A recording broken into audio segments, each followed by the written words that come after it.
Hello, and welcome. Tonight, we will drift into a quiet story of balance, of old starlight, and of the gentle scales that have long been imagined above the world. Let the day loosen its grip now. Let the long, bright weight of hours begin to soften. There is nothing you need to finish before rest can begin. There is no final thought you must solve, no task you must carry across the threshold of sleep.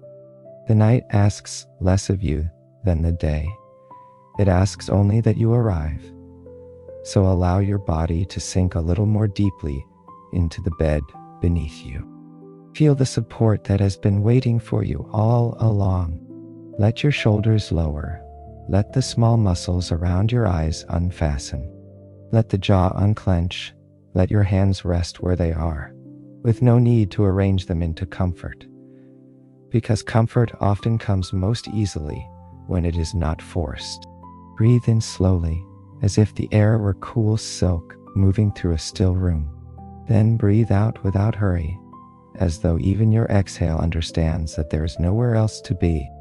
Above you, in the mind's quiet sky, imagine a darkness that is not empty but kind. It stretches far beyond the roofs of cities and the edges of fields, beyond sleeping houses and silent hills, into a depth so calm that thought itself begins to slow in its presence. In that darkness, there are stars, but they do not glitter sharply tonight. They glow with a softened light, like lanterns seen through evening mist. The sky is vast, yet it does not feel cold. It feels spacious. It feels patient. It feels like a place where nothing is demanded, and everything may settle in its own time. Perhaps there is a faint breeze there, carrying the cool scent of stone after dusk, of leaves touched by night, of earth that has finally stopped holding the heat of afternoon. Perhaps somewhere far away, there is water moving, not loudly, but with the low repeating murmur of something that has been practicing calm for thousands of years. The world is not gone. It is only gentler now. Its sharp edges have dimmed. Its questions have lowered their voices. What remains is rhythm, breaths, heartbeat, darkness, light. And as you rest here between one breath and the next, imagine that in front of you, suspended in the still air, there appears a pair of scales. Not large, not severe, not the iron scales of a courtroom or the heavy weights of trade, but something finer and older. Their metal catches a golden light, as if moonlight itself had warmed into honey. One side lifts, the other lowers, then slowly, almost invisibly, they return. Not with effort, not with force, simply with a quiet remembering of center. Watch them for a moment, not as a symbol to be studied, but as a motion to rest inside. Up and down, light and shade, holding and release. The scales do not fear movement, because movement is how balance finds itself again. They do not panic when one side dips. They do not mistake a tilt for failure. They know what the night knows, what the sea knows, what the turning year knows. That rhythm is not broken by motion. It is made visible by it, so if the day has left one side of your thoughts a little heavier than the other, let that be all right.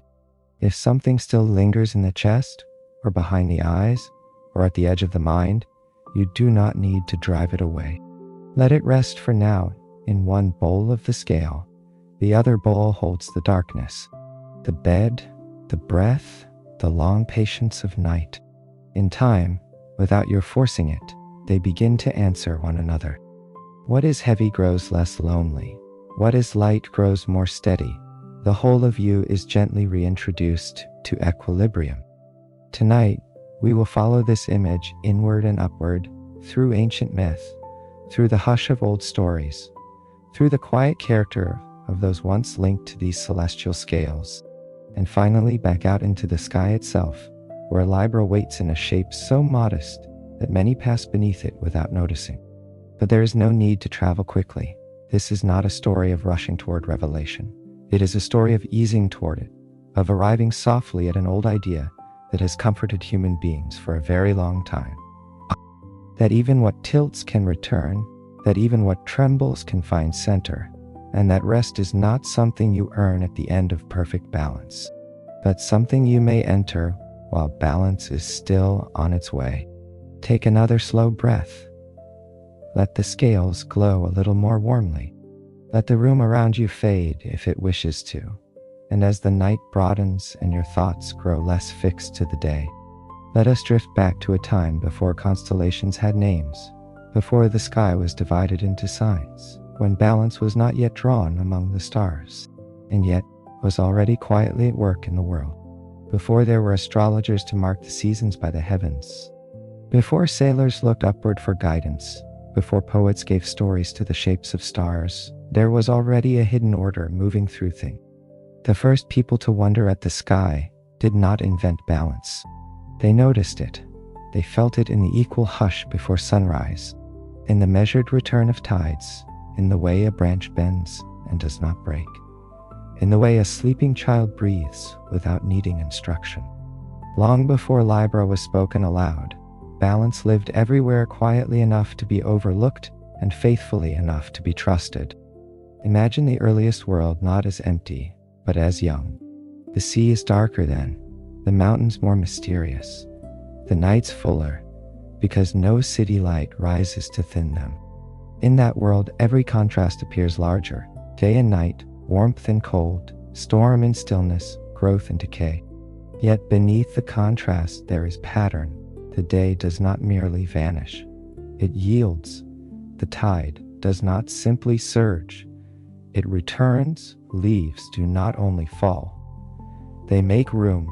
Even silence has a rhythm. Even darkness has shape. When human beings first began to live by the seasons with care, they learned that survival depended not on conquering these rhythms, but on noticing them. To harvest too early was to lose abundance. To sow too late was to lose hope. To fight every winter was to become exhausted by what could instead be endured. The world did not reward impatience. It rewarded attention. It rewarded those willing to understand that life was not held together by endless force, but by a sequence of subtle adjustments, small returns, small yieldings, small acts of listening. It is no surprise, then, that ancient minds eventually imagined balance as something sacred. They saw that order was not cold. It was merciful. It made room for rest. It gave shape to uncertainty.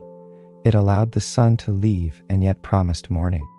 It carried seeds underground and brought them back as field.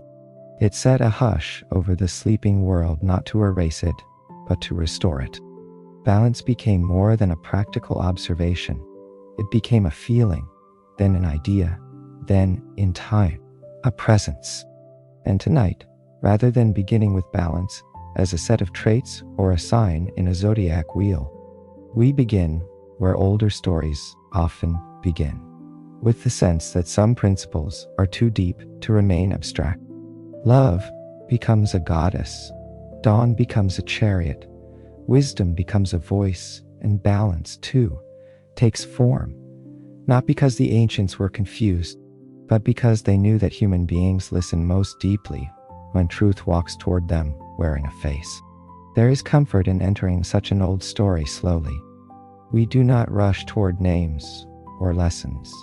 We only notice how the mind responds to pattern, how the body softens when a rhythm repeats without urgency. Night has always taught in this way. It does not explain itself all at once.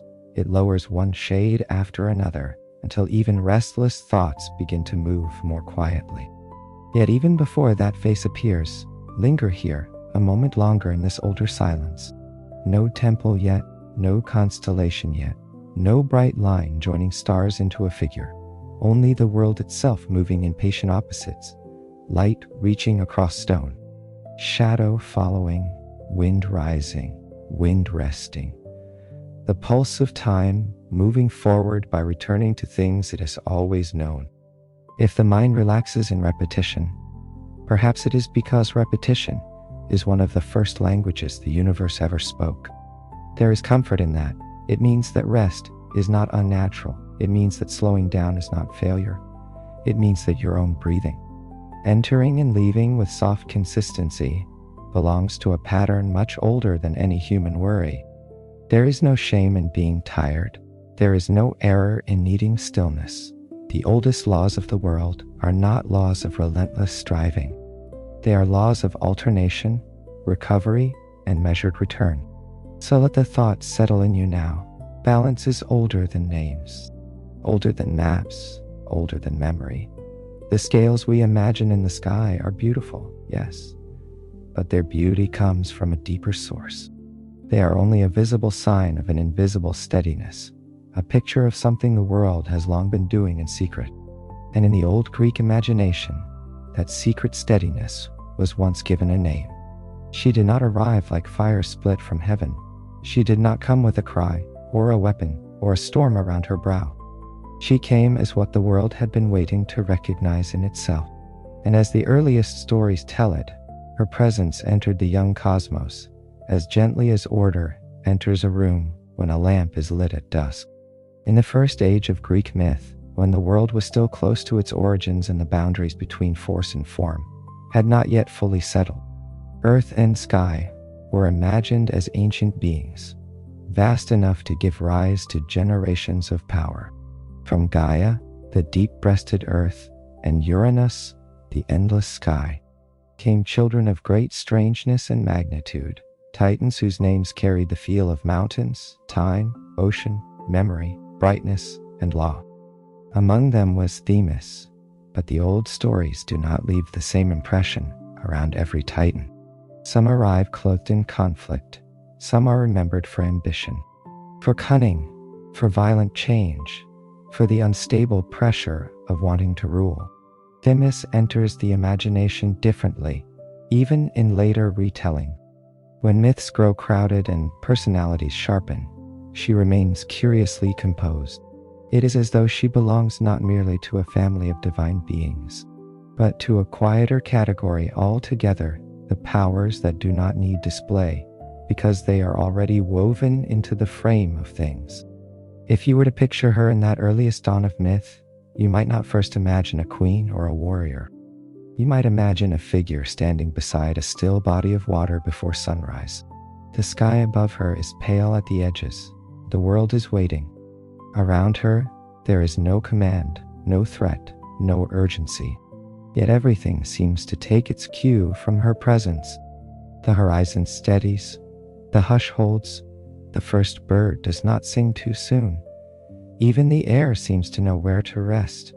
Such images are not historical, of course, but they suit the ancient feeling of her better than spectacle ever could. Themis is often translated as divine law or sacred order, yet those phrases can sound too rigid if we rush past them. Her order is not the order of cold machinery. It is closer to rightness, to fit, to proper relation, to the understanding that each thing has a place where it may exist without violating the whole. A river may flood, but it still belongs to a course. A ruler may act, but must answer to justice. A promise may be spoken, but once spoken it gains a shape larger than the mouth that formed it. Themis belongs to that realm of unseen fittingness. In this way, her birth in myth can be felt almost as a moment of recognition by the cosmos itself. The world contains power in abundance, but power alone is exhausting. Without proportion, there is no peace. Without limit, there is no trust. Without return, there is no season, no sleep, no mercy. Themis enters as the answer to excess, before excess fully takes hold. She is the still principle that allows movement to continue without collapsing into chaos. Later generations would picture her with scales, sometimes with a straight-backed dignity that would become familiar to courts and civic art.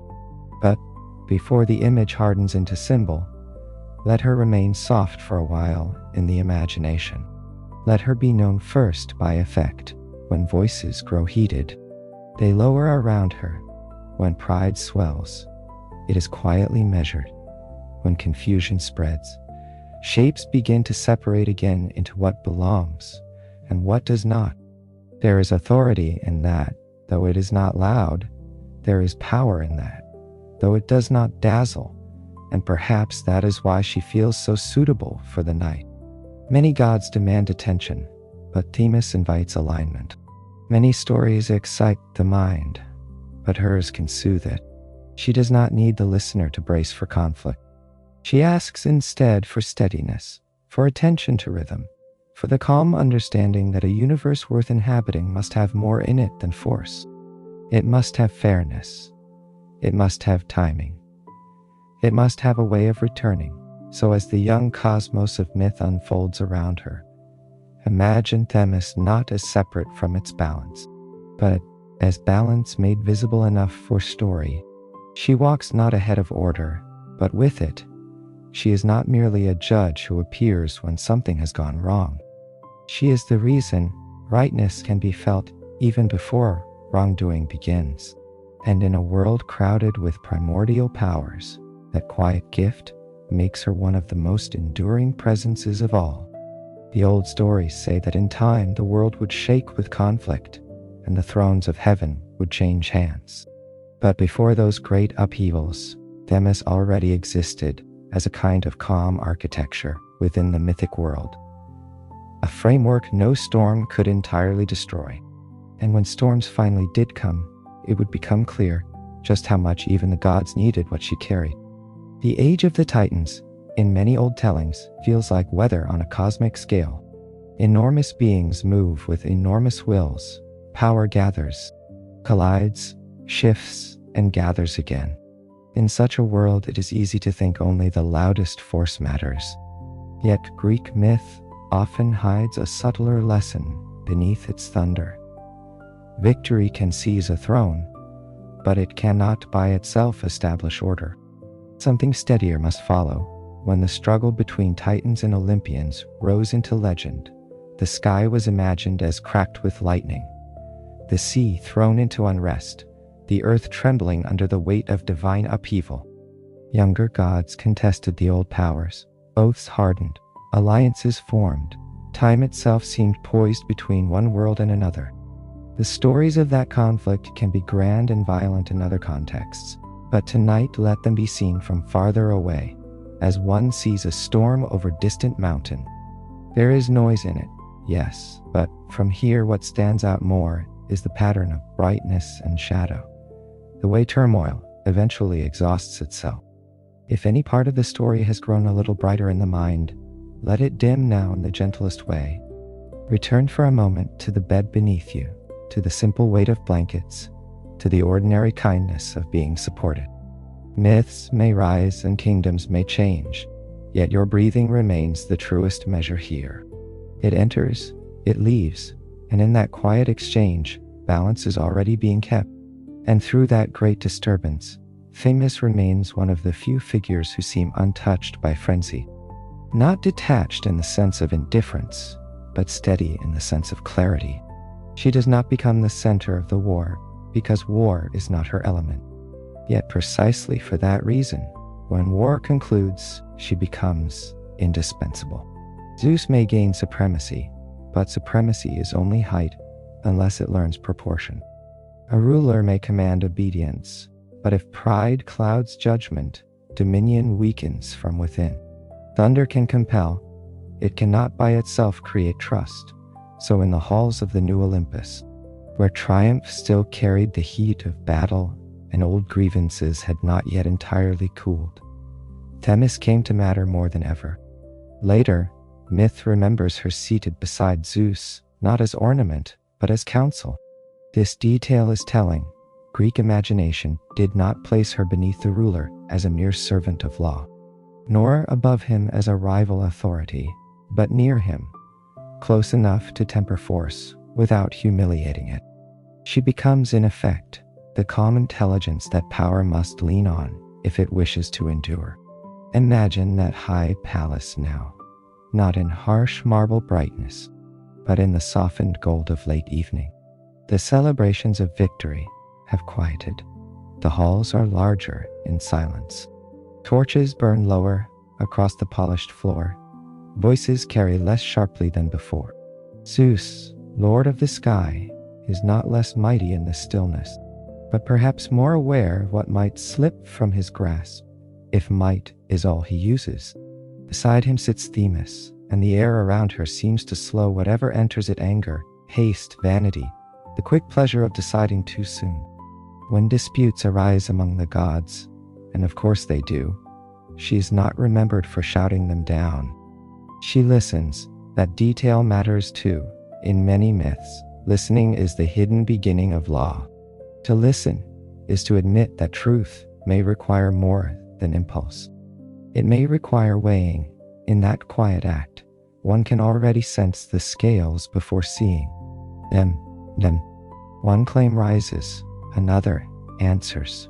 A grievance carries emotion. A vow carries obligation somewhere. Beneath all of it lies proportion, waiting to be found. Themis is also linked with the sanctity of oaths, assemblies, and right custom. These are not glamorous domains, yet no civilization survives without them. A promise means little unless the universe, in some sense, notices whether it is kept. A counsel means little unless speech can be measured against fairness. Hospitality means little unless there is a sacred recognition that the stranger, too, belongs under law. Themis presides over these almost invisible structures, and because they are invisible, they can be forgotten until they fail. Then people remember how much of peace depends on them. There is something soothing in imagining justice this way, not as sudden punishment descending in rage, but as a patient correction built into the fabric of life. A balance can tip for a while, pride can enjoy its season, greed can seem to prosper, yet the ancient intuition behind Themis suggests that distortion carries its own counterweight. Not always quickly, not always dramatically, but steadily, like a room that reveals its slant only when water placed upon the floor begins, little by little, to move. If this feels gentler than many stories of divine law, that gentleness is part of her gift. Themis does not erase consequence. She makes consequence intelligible. She allows the mind to feel that there is shape beneath confusion, a center beneath motion, a right relation waiting even in disorder. The world may not be perfectly balanced in every hour, but balance remains possible because something older than chaos has not disappeared. And so, as Olympus settles into its new age, Themis becomes more than a figure in the background of myth. She becomes the atmosphere of rightness through which both gods and mortals must pass if they wish their actions to endure. Her quiet presence deepens into three familiar forms: counselor, judge, and prophetess. In each of them, she offers not spectacle, but clarity. And clarity, in the long night of story, can be one of the most restful gifts of all. To imagine Themis as counselor is to imagine wisdom without vanity. She does not advise in order to display her brilliance. She advises because power, left alone too long with itself, grows distorted. In the old halls of Olympus, where pride and desire could swell even among immortal beings, her voice would have been the kind that lowers the room rather than dominates it. Not sharp, not timid, simply impossible to ignore once heard.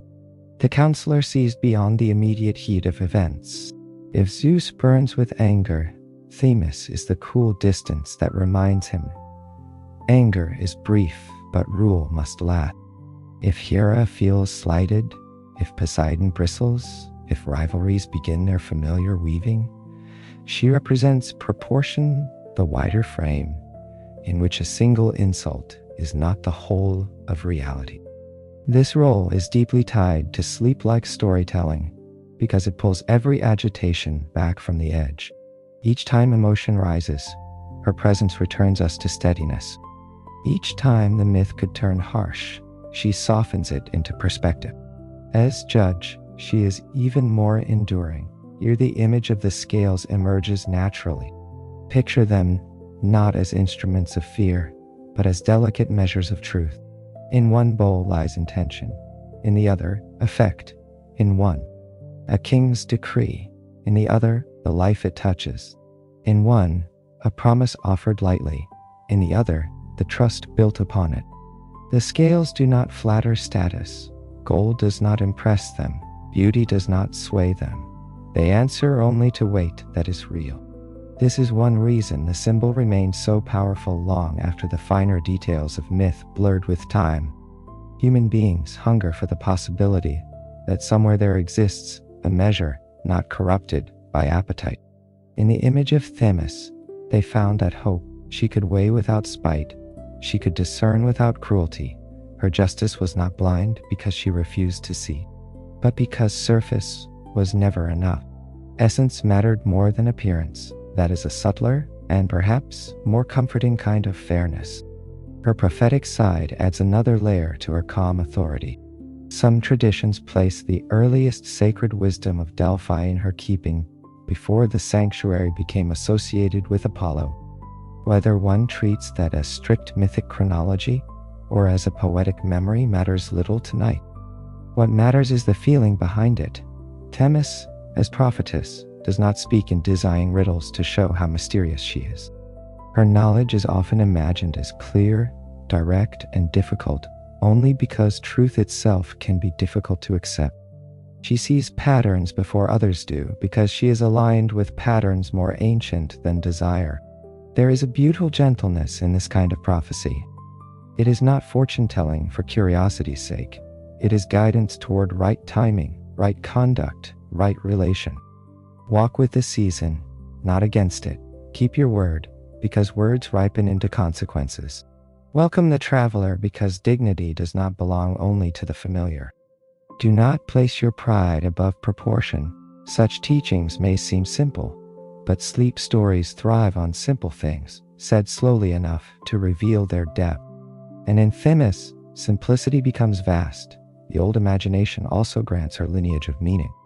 Through associations with the Horae, the seasons, and at times with the Moirai, the fates, her influence reaches beyond courts and councils into time itself. This is fitting.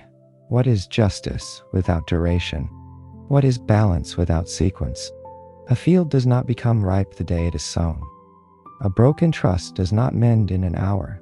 A life unfolds by measure. Themis belongs to all these long arcs, and so the listener can rest inside the sense that nothing essential must be solved at once. Pause here and return for a moment to safety. Hear again the slow breath. Picture again the scales. Let the denser thoughts of law and prophecy dissolve back into image. Golden bowls suspended in darkness, one side lowering, one side lifting. Then a soft return. The story need not feel heavy to be meaningful. We can carry its depth lightly. We can let each idea settle before another rises. In that way, even myth can become a cradle. From this quieter place, it becomes easier to understand how Themis was honored, not only in divine stories, but in the lives of ordinary people. She was present whenever fairness was practiced without fanfare, whenever hospitality was offered, whenever restraint prevented harm, whenever truth was chosen over convenience. The grandness of Olympus mattered, yes, but her deepest endurance may have come from humbler scenes, where no temple was needed, because rightness had quietly entered the room. And as these older laws drift past, there is no need to hold each one clearly. Let them pass like lanterns beside a slow river. You do not have to memorize the names of every virtue to feel the softness they leave behind. Hospitality, honesty, restraint, patience. Each is only another way the scales learn to steady themselves in the dark. There is another way to feel the presence of Themis, and it arrives not in courts or councils, but in time itself. Some ancient traditions linked her to the Horae, the keepers of the seasons, and in other tellings to the fates who spin, measure, and cut the thread of life. Whether these genealogies were told exactly the same in every age matters less than the intuition behind them. Themis belongs naturally beside whatever governs sequence, ripening, and rightful measure. She is at home wherever things unfold in order too patient for ambition to command. Think of the year as the ancients often did, not as a chart on a wall, but as a breathing body. Spring is not only a season of blossoms, it is emergence after restraint. Summer is fullness held at its height. Autumn is the graceful release of what can no longer remain attached. Winter is not emptiness, but storing, waiting, gathering, hidden strength. There is justice in that cycle, though not the kind spoken by judges. It is the justice of proportion. Nothing is asked to remain forever in one condition. Each phase arrives, gives what it can, and yields. This too is part of why Themis can soothe a modern listener. Many of us have been taught to mistrust ebbing. We admire only ascent, only bloom, only activity, only certainty. Yet, the older world knew better. Fields do not apologize for lying fallow. Trees do not cling in shame to every leaf. The sea itself withdraws before returning. To be part of a balanced world is to experience phases. Wakefulness must yield to sleep. Speech must yield to silence. Effort must yield to replenishment. A life that never yields grows brittle. If Themis stands anywhere in such movements, she stands in the permission they contain. She blesses alternation.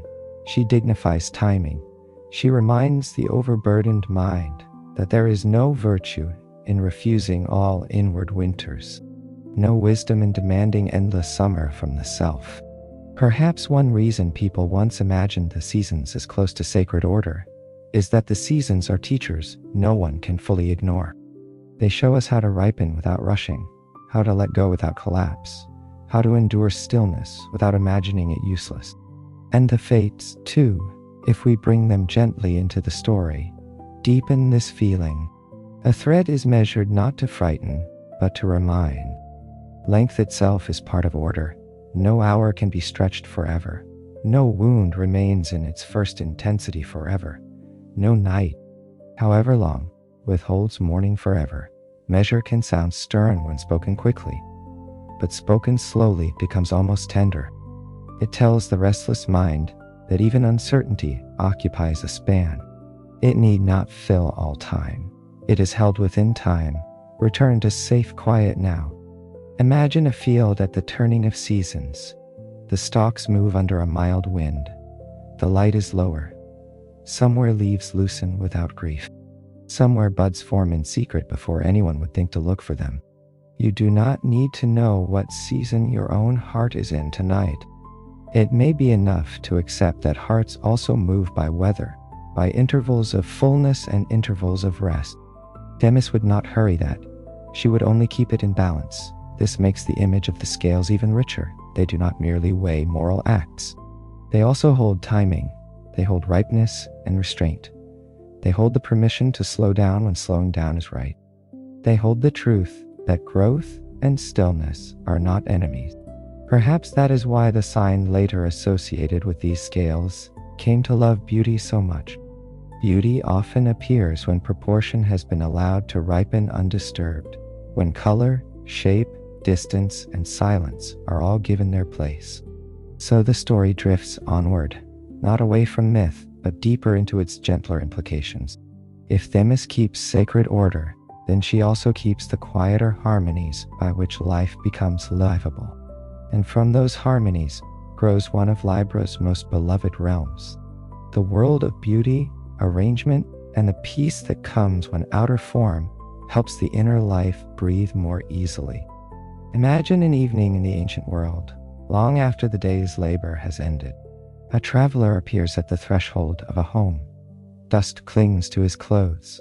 The road still seems to rest on his shoulders. Before questions are asked, water is offered. Bread is set down.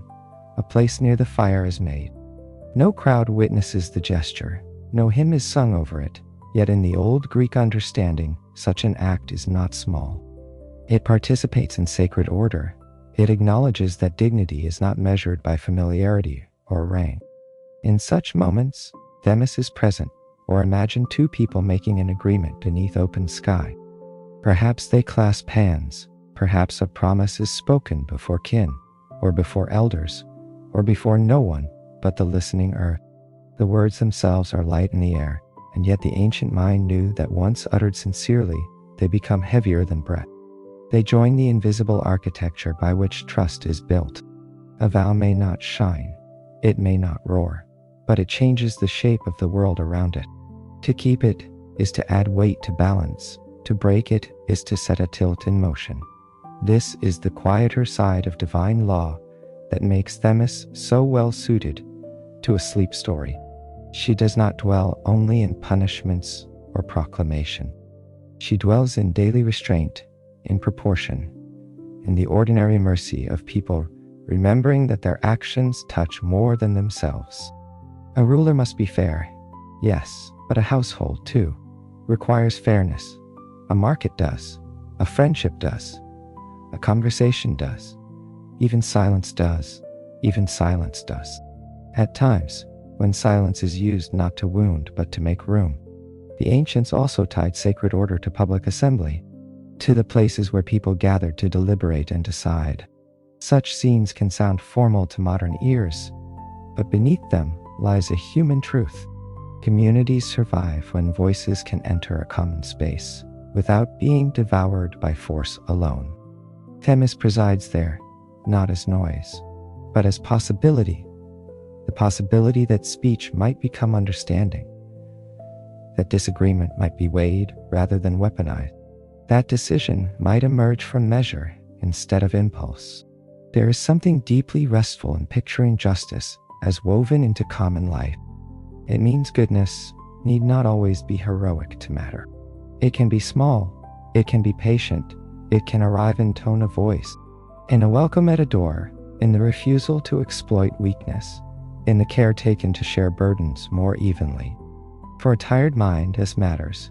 Grand ideals can be exhausting when they feel unreachable. But balance in little things feels near. It feels breathable.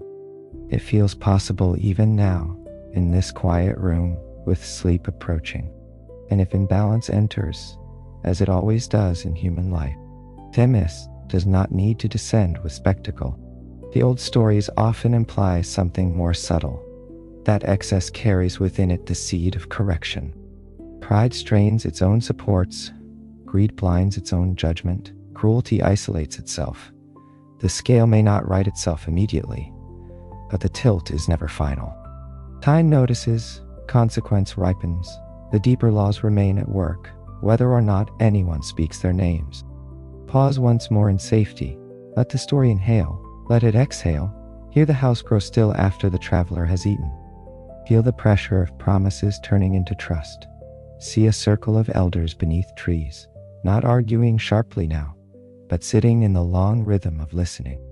The air grows cooler, evening passes toward night above them.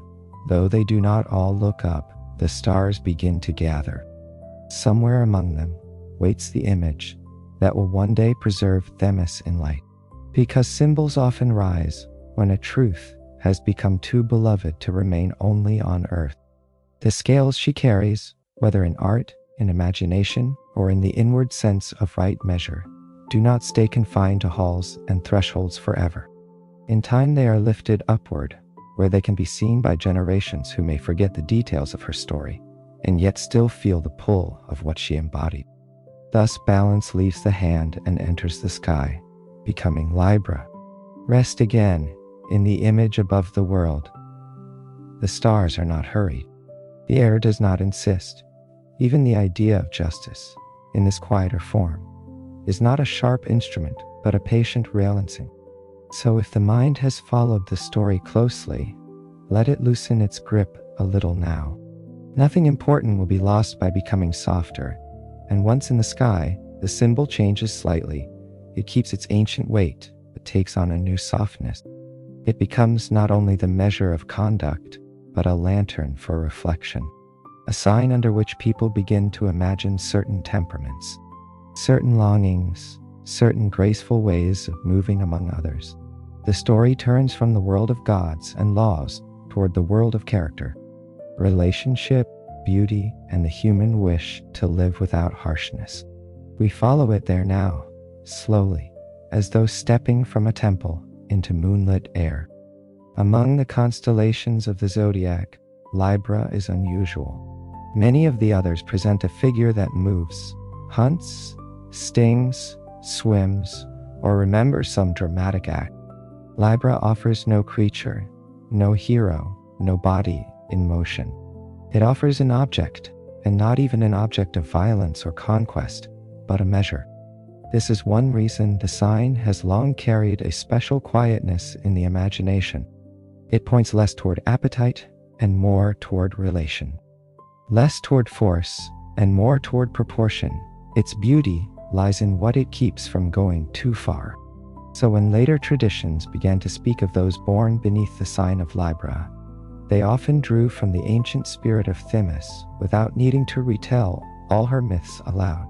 A Libran was imagined as someone drawn instinctively toward harmony, toward the smoothing of rough edges, toward the possibility that opposites might be held in a single field without destroying one another. Not because conflict never exists, but because conflict need not always be fed. Picture a person entering a room where tension has quietly gathered. The words are polite, perhaps, but the air is not. An imbalance sits there, subtle and felt.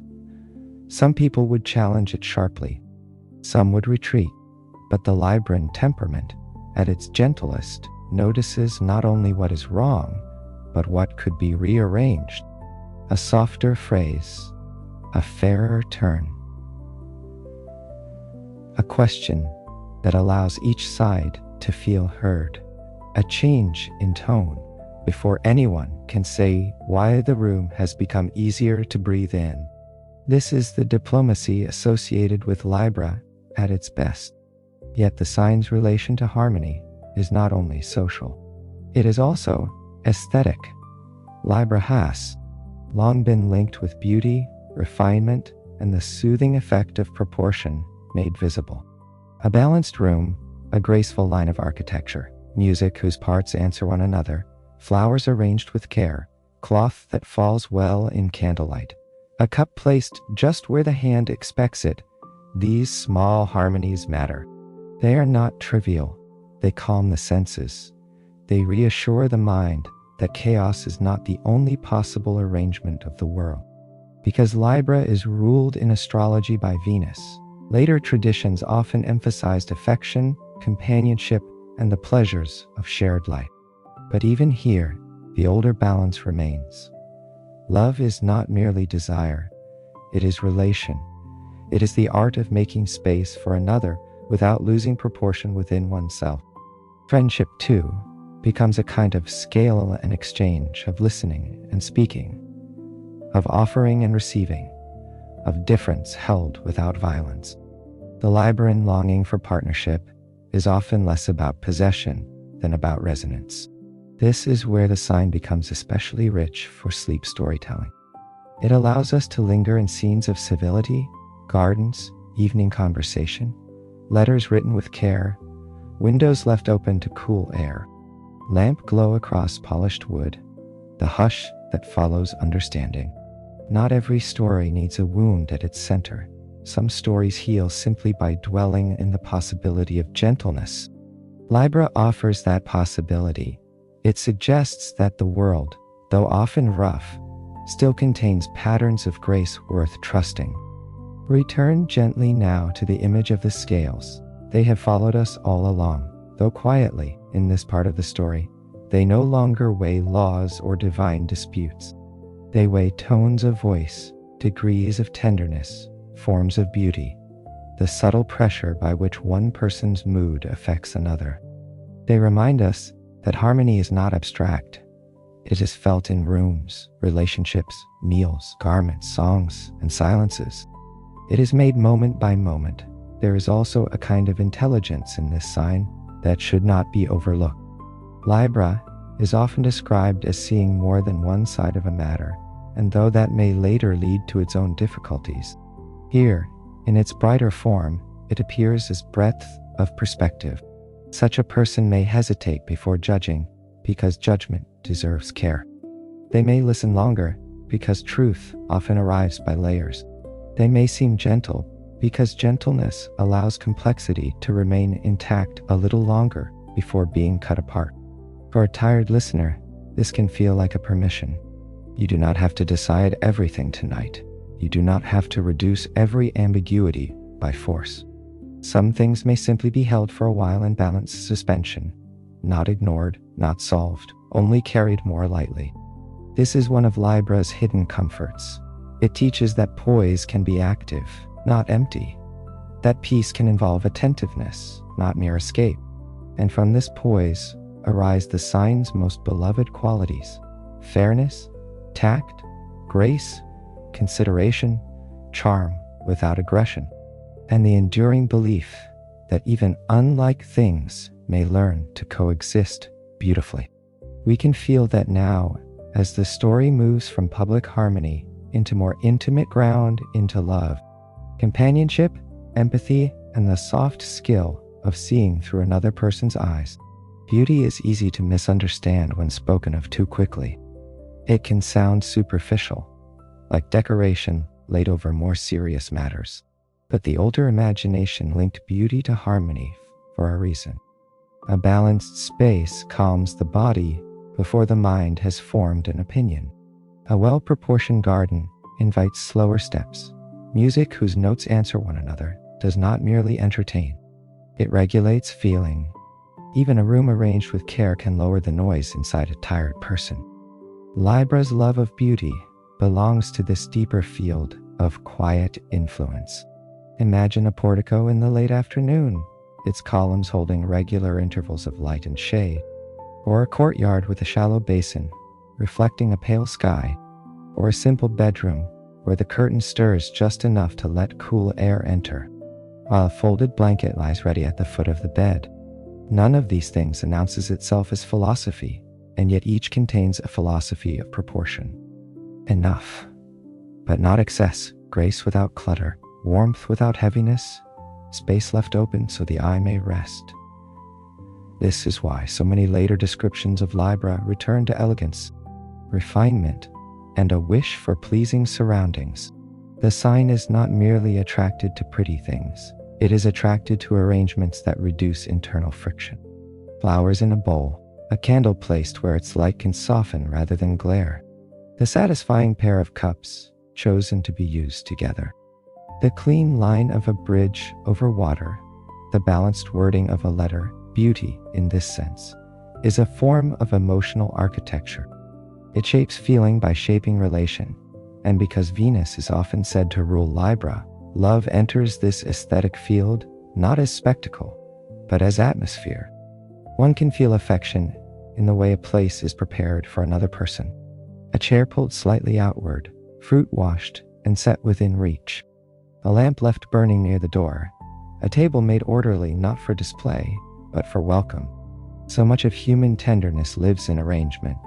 It lives in the quiet labor by which one person thinks of another before the other has arrived. This, too, is a Libran art. It is pleasant, at this point in the journey, to let the meaning grow simpler. Harmony may be found in a room well arranged, in voices kept gentle, in the space one person leaves for another to finish speaking. These are small things, and because they are small, they are easy to rest in. They ask almost nothing of the listener, except recognition. For sleep content, this is a hidden treasure. Rather than pushing always toward plot, one may linger in textures of harmony. Curtains moving in evening air, porcelain cooled by touch, polished wood beneath a hand, the symmetry of windows at dusk, the hush of footsteps on a rug. The mind often relaxes, not when fed more events, but when given scenes, it can enter without strain. Libra offers many such scenes. It allows the story to become inhabitable. Yet even here, let us not make the thought too ornate. Return to safe simplicity, a bowl of water, a folded cloth, a lamp, a breath, the scales. Outer beauty is only comforting when it helps the inner world unclench. So if you picture anything now, let it be gentle and spare. Let it be enough softness, enough order, enough quiet. Perfection is not required for peace. Often peace begins the moment excess stops speaking.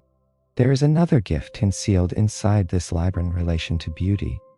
It teaches discernment without harshness. One need not reject the world to refine it. One need not judge everything ugly to seek harmony.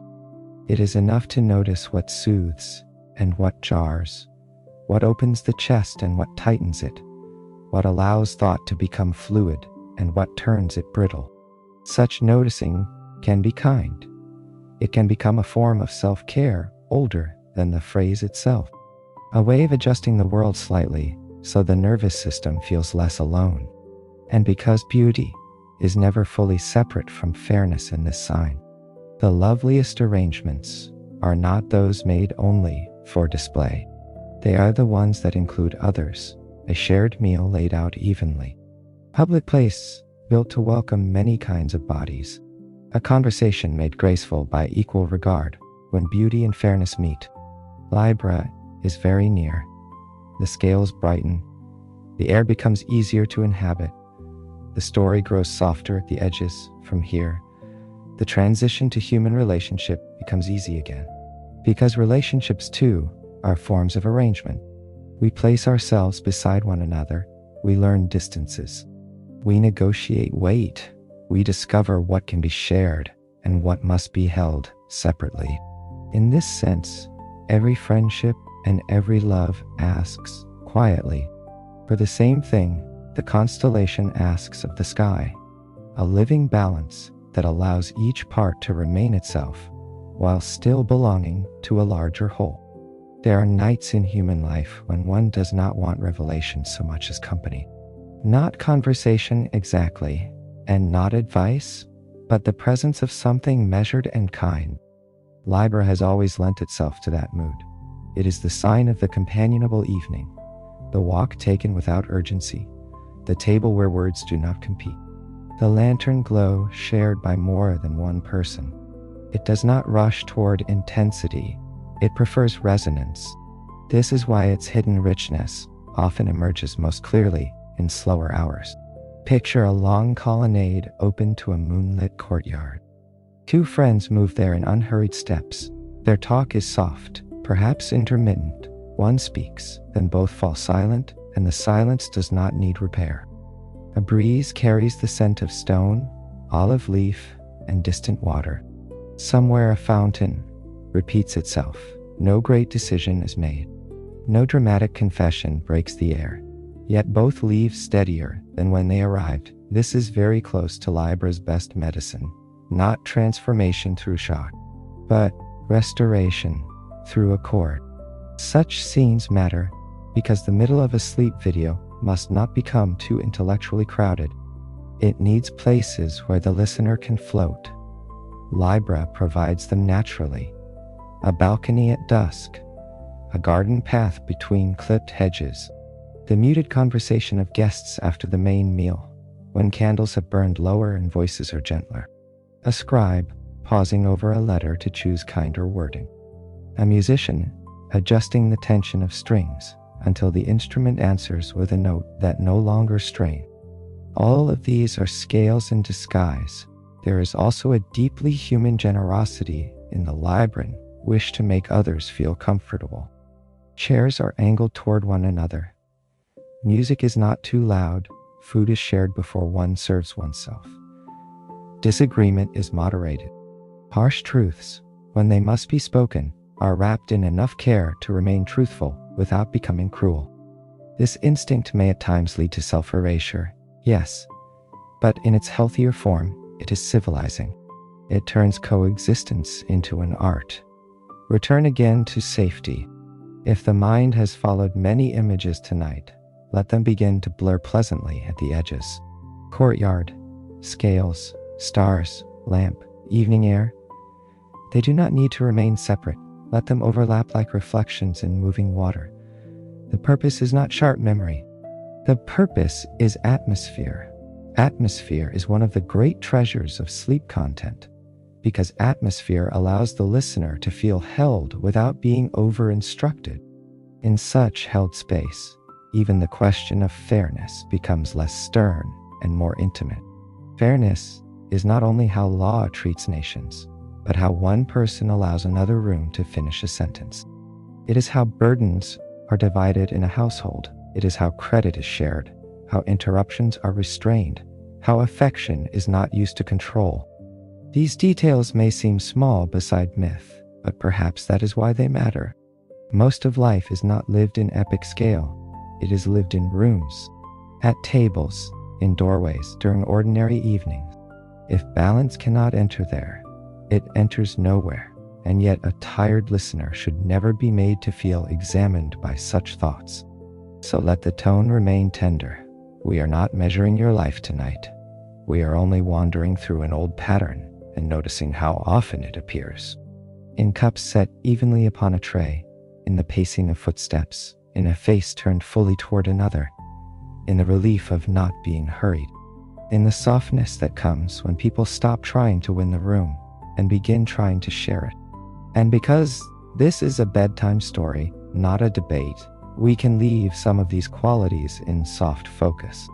It is enough to feel the atmosphere they create, a gentler conversation, a more gracious room, a face that listens before it answers. Libra in its calmest form is less a personality on display than a climate of balance in which others can rest for a while.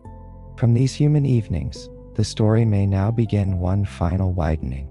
If ancient people found guidance in Libra for conduct, relationship, and beauty, they also found comfort in using the constellation itself as a point of orientation. Sailors, wanderers, farmers, and watchers of seasons all looked up and read not only light but reassurance. So, before the last drift into sleep, let us walk for a little while beneath the open night as those earlier eyes once did, and let the sky itself become the final quiet teacher. To be understood is one of the quiet luxuries of life. It eases the breath, it lowers the shoulders, it creates a small inner room in which the self need not defend its shape. Libra, in many traditions, is linked to the ability to make such a room for others. Not always perfectly, not always without cost, but often with a natural grace. This is one reason the sign is so often associated with partnership. It inclines toward the place where two perspectives meet, and neither must vanish entirely for peace to appear. In friendship, this may show itself as careful listening, as thoughtful counsel offered without pressure, as an instinct for what will restore ease after strain. In romance, it may appear as tenderness shaped by mutuality rather than drama. Libra's ideal is rarely love as conquest. It is love as a court, a table set for two, a walk taken at the same pace, a conversation where one person speaks and the other does not merely wait, but receives. Such images may sound simple, yet simplicity is what often lets affection endure. There is also a subtle courage in seeing multiple sides of a matter. Many people prefer quick certainty because certainty feels strong. But the Libran mode, at its healthiest, is willing to pause. It looks at one angle, then another. It asks what burden each person carries into a conflict. It notices where pride disguises hurt and where anger conceals fear. This does not excuse all wrongdoing. It does, however, widen the field enough for fairness to breathe. In a harsh world, widening the field can be a form of mercy. Because of this, others often turn to such temperaments for advice.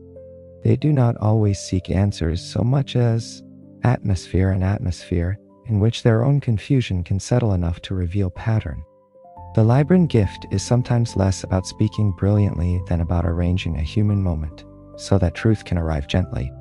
A friend leaves the conversation not dazzled, but steadier.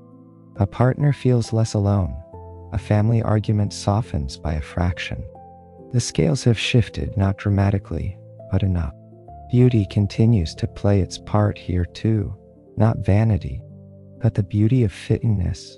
A relationship feels more balanced when speech is kind, when space is shared fairly, when apologies are timely, when gratitude is remembered.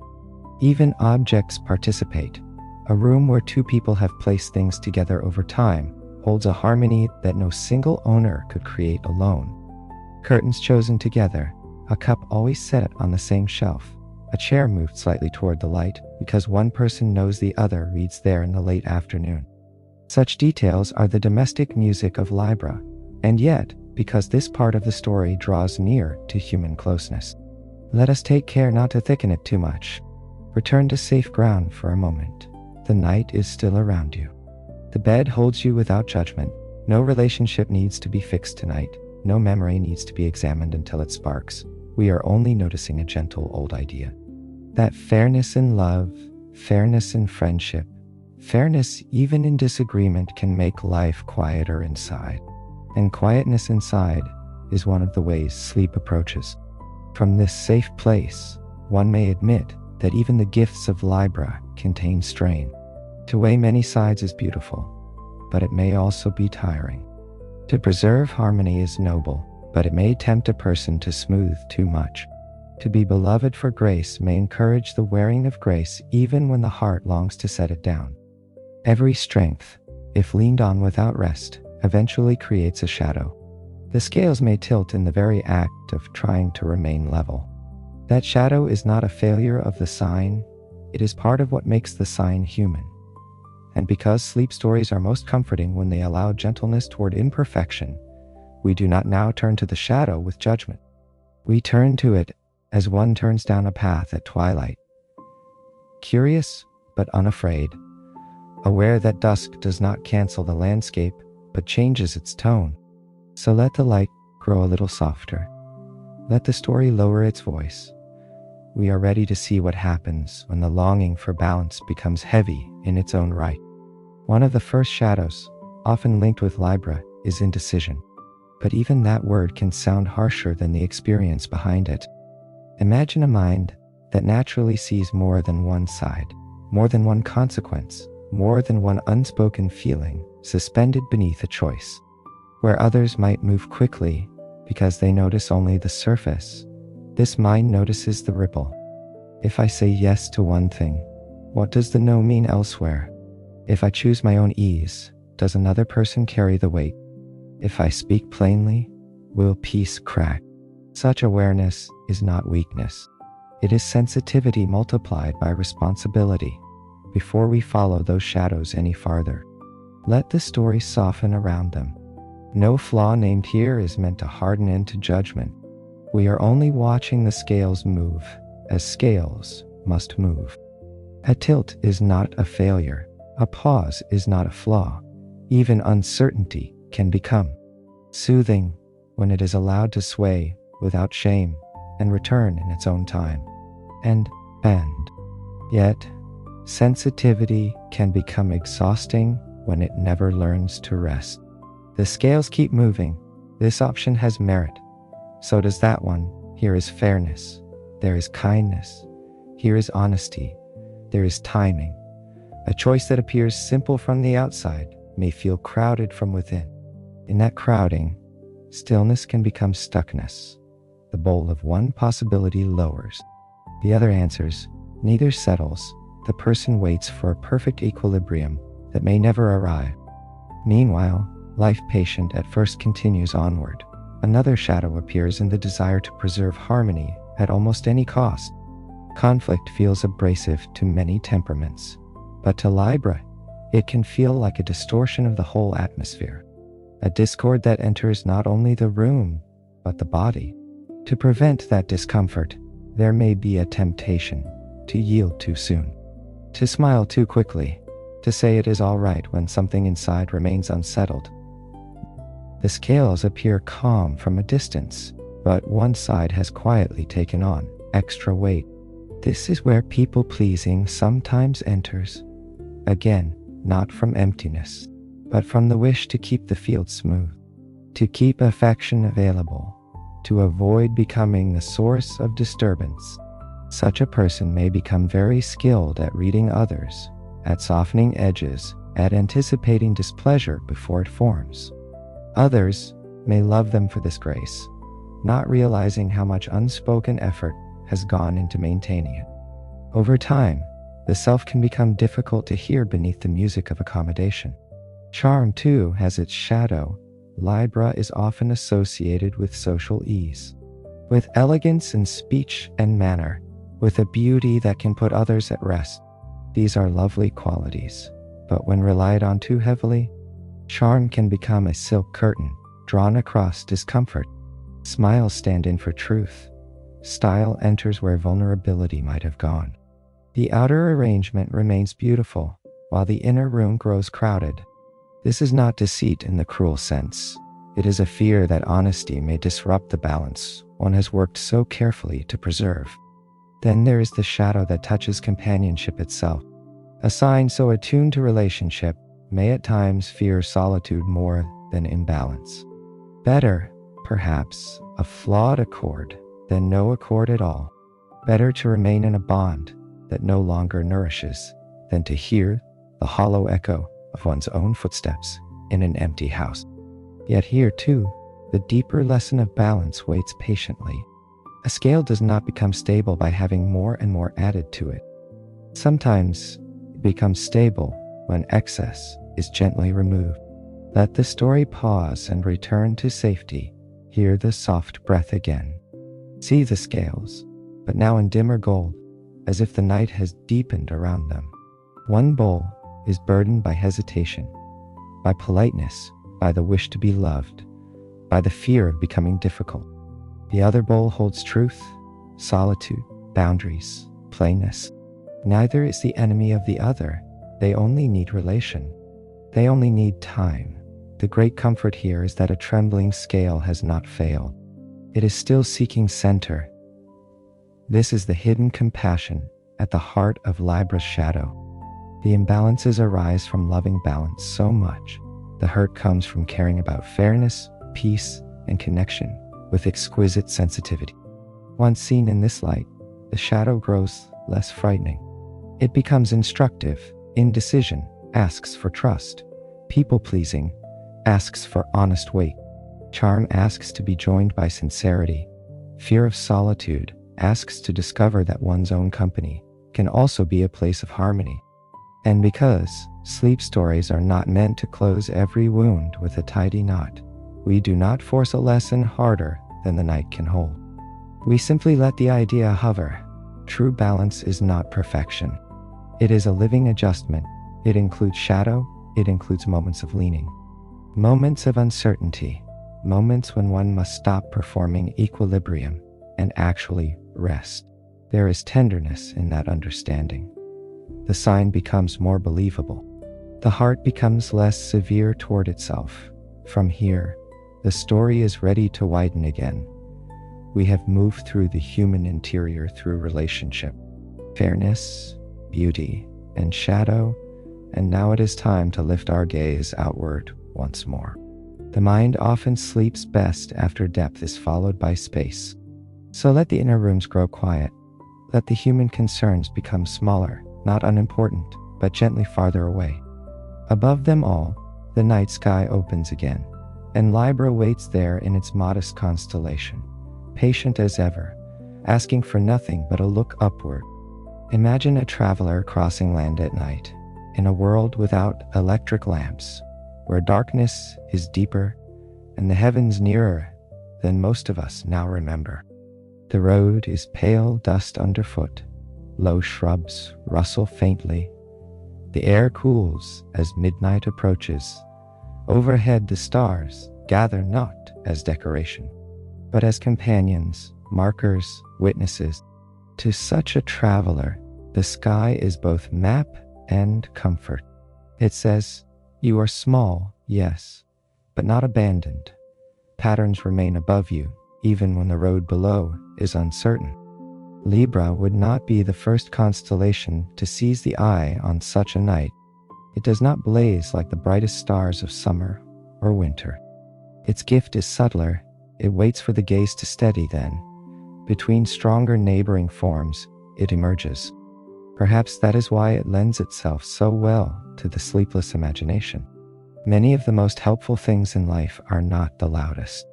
They are the ones discovered after the senses have calmed enough to notice them.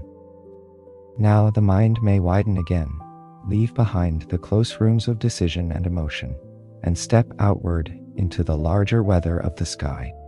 Feel how spaciousness changes thought. What seemed tangled indoors becomes quieter beneath stars. The old sign waits there without accusation, its lines faint, its meaning steady, as if it has all night to be understood. Sailors crossing dark water would have known this quality too. The sea at night can enlarge every thought. A lantern swings, ropes creak softly. The hull answers the waves. Above, the constellations wheel with indifferent grace. Some are useful because they are bright, others because they occupy their place reliably. Libra belongs to that second kind of trust. One may not gasp at it. One may simply feel steadier for knowing it is there, occupying its measured region along the sky's great path. Farmers and keepers of old calendars, too, lived by such signs. They watched for patterns not to dominate nature, but to cooperate with it. The relation of stars to season, however slowly changing across centuries, gave structure to expectation. There would be a time for reaping, a time for storing, a time for pruning, a time for waiting. Under that broader discipline, life could be organized without constant panic. The sky offered continuity. Libra, with its old link to balance and the equinox, fit beautifully into that agricultural trust. There is a hidden comfort in imagining so many different human beings looking at the same quiet constellation for different reasons. A traveler seeking direction, a sailor gauging the night, a philosopher thinking of justice, a poet thinking of love, a lonely person by a window wanting only to feel that the world still contains form. The stars receive them all without preference. The scales do not ask who is worthy of balance. They simply remain available as an image of return. Return one final time to safety. Feel how little is required now. The road may fade. The sea may fade. The fields may fade. The night keeps only what helps. A path underfoot, cool air at the face, distant stars. The scale suspended between shadow and light. Even these may soften in a moment, and that is all right. Sleep takes the sharpness from images the way mist takes the hard edges from hills. So as the script nears its most open ending, let the old observers recede kindly into darkness, and let their shared lesson remain. The sky does not hurry, balance does not shout, guidance can be faint and still sufficient. You do not need the whole constellation traced in brilliance to receive its comfort. A few points of light are enough, a few measured breaths are enough, a little more letting go is enough, and with that, nothing more needs to be added. The story has become large enough to rest in. Myth, law, beauty, relationship, shadow, stars, and the patient motion by which all living things seek their proper measure. Whatever in you is still awake may listen a little longer. Whatever is ready to drift may drift. The scales will continue without effort. And the night, true to its oldest patterns, will keep carrying you gently toward sleep. When the gaze returns to the sky after dwelling among human thoughts, the effect can be surprisingly soothing. Personal worries loosen when placed beneath distance. The mind that has been turning slowly around choices and relationships finds relief in stars. Not because stars solve everything, but because they widen the frame. So look upward now in imagination. The night is clear. The air is cool enough to sharpen outlines, yet soft enough that the sky still feels velvety and deep. Among the zodiacal constellations, Libra rises without drama. It is not one of the easiest figures to notice. That, too, suits it. Some constellations command attention, with brighter stars or more vivid shapes. Libra rests more quietly between Virgo and Scorpius, as though content to be discovered by those willing to linger. To one side lies the maiden. To the other, the ancient scorpion with its hooked body and fiery heart. Between them hangs the scale, subtle, balanced, and faintly formal, like a thought placed carefully between two stronger emotions. In older star lore, the region now known as Libra was not always given its own full identity. Some traditions folded its stars into the claws of the scorpion. You can still hear this memory in the names of its brighter stars. Zuban-el-Ganubi and Zuban-e-Shamali, names preserving the old language of the scorpion's claw. There is something lovely about that history. Even the sky, It seems, once held Libra as part of a more fearsome form before later imaginations distinguished the balance hidden there. A claw became a scale, a grip became a measure. The heavens themselves appear to have learned a softer reading. Far below those stars, countless listeners across centuries might have felt something similar without naming it fully. That the sky, when read gently, can calm the inner life, not because it answers every question, but because it restores proportion. A human worry grows smaller under constellations. Breathing grows steadier, time grows wider, and in that widening drowsiness often begins its quiet work. The Romans were especially drawn to Libra as scales, and in that image the constellation acquired its enduring symbolic shape. It became the sign not of instinctive drive, but of judgment, relation, and law. And long before modern astronomy explained precession with patient mathematics, people noticed something else meaningful. Libra's association with the autumn equinox, the time when day and night stand in near equality. Though the stars and the seasonal points no longer align exactly as they once seemed to, the old symbolism remains beautiful. The year itself appears balanced there, held for a moment between light and dark. Consider how restful that image is, not endless sunlight, not total night, not victory for one side, but a poised interval in which each answers the other. The equinox does not last. Of course, balance rarely does in a fixed way. It passes into change, yet because it can be glimpsed at all, it becomes unforgettable. Libra in the sky preserves that moment as a kind of celestial memory.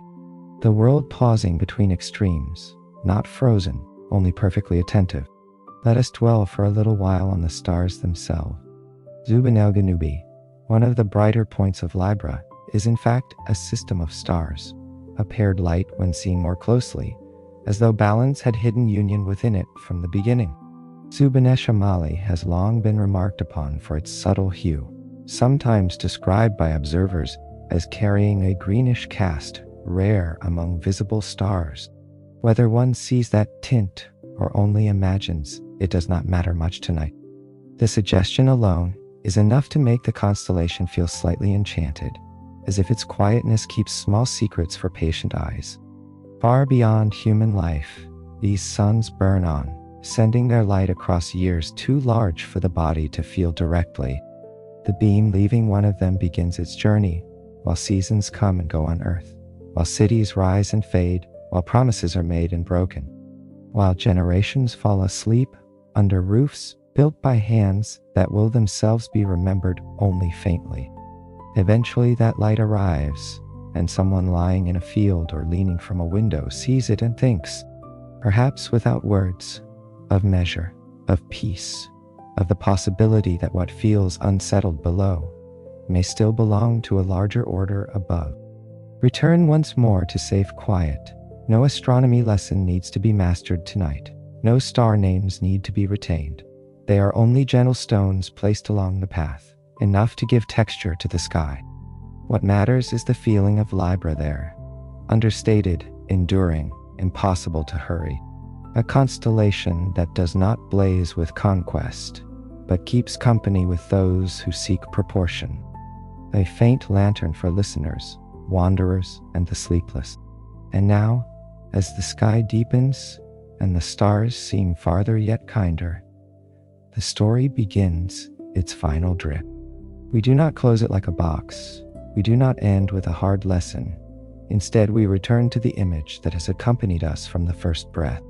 The scales in darkness, still moving softly toward center, still teaching without insistence that all motion need not be feared.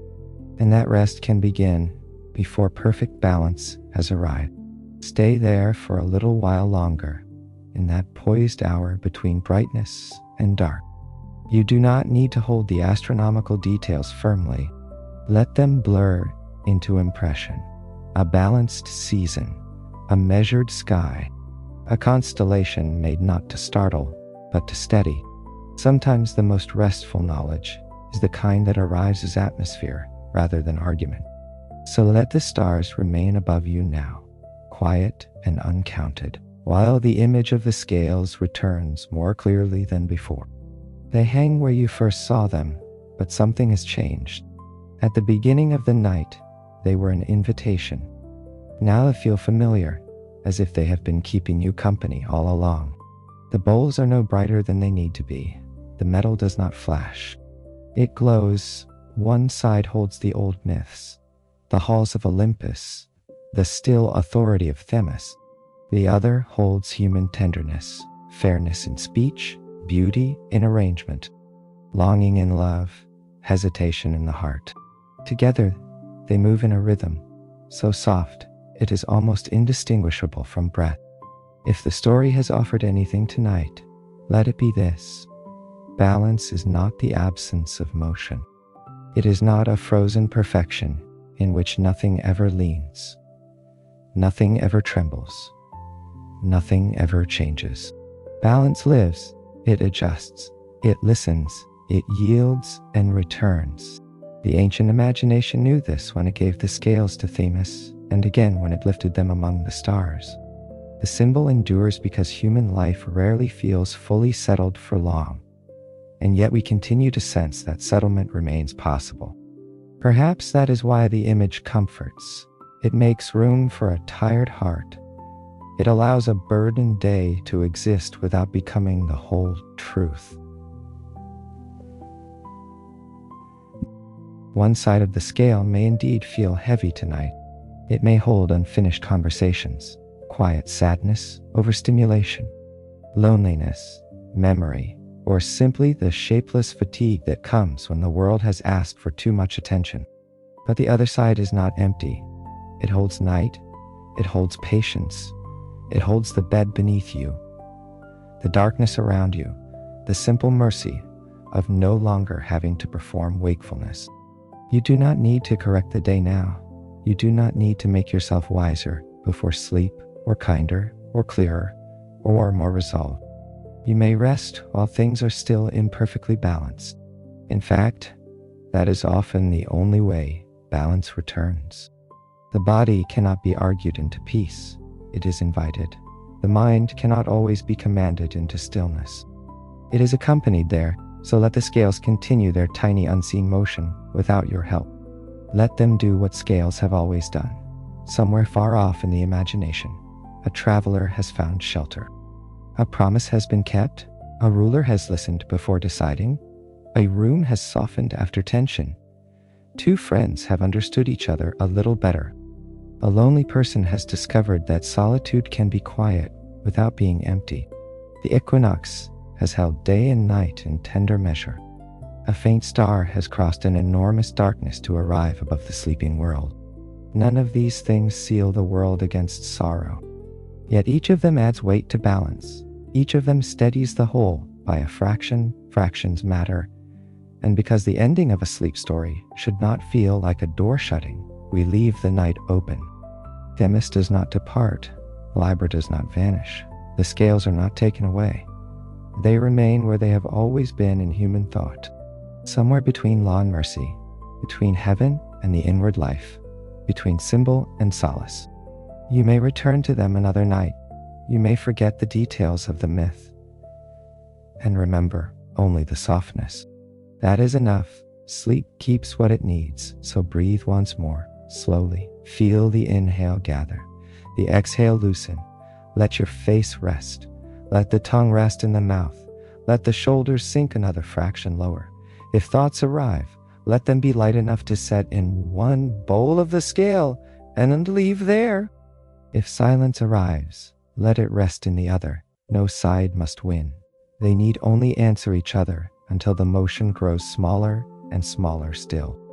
Above, the constellation waits in its quiet part of the sky. Within, the old principle waits too, older than names, older than worry. That what tilts may return, that what grows strained may soften, that what has carried weight all day may at last be allowed to set it down. Under such a sky, and within such a thought, you may drift now as deeply as you wish. And if sleep comes gently, let it come. If it comes slowly, let it come slowly. the night is not impatient with you. The scales are not impatient with you. Nothing here requires a perfect ending. The story has only widened, and the darkness has only grown more kind. So remain here, beneath the quiet balance of the stars, with the world loosening around you, and the soft gold of the scales fading not away, but farther into the calm, where dream and stillness meet and continue without needing to be named. And beyond even this, the night keeps opening. It does not close around the story like a lid. It widens around it. The scales remain, the stars remain. The old thought remains that what has leaned too far may one day ease back toward center. You need not stay awake to witness that return. Sleep can receive it for you and carry it onward in silence. There is also a quiet wisdom in the fact that Libra does not dominate the sky. We live in an age that often mistakes intensity for value, noise for significance, immediacy for truth. But many of the things that sustain life work by gentler means. A pulse is quiet compared with thunder. A seed is quiet compared with fire. Sleep itself arrives not by conquest, but by gradual invitation. Libra belongs to these softer powers. It reassures by remaining measured. It teaches by not insisting. If you let that idea settle, it can become almost like a blanket laid over the mind. You need not force calm. You need not blaze in order to matter. You need not solve your whole life before dawn to deserve rest tonight. The scales have never required that.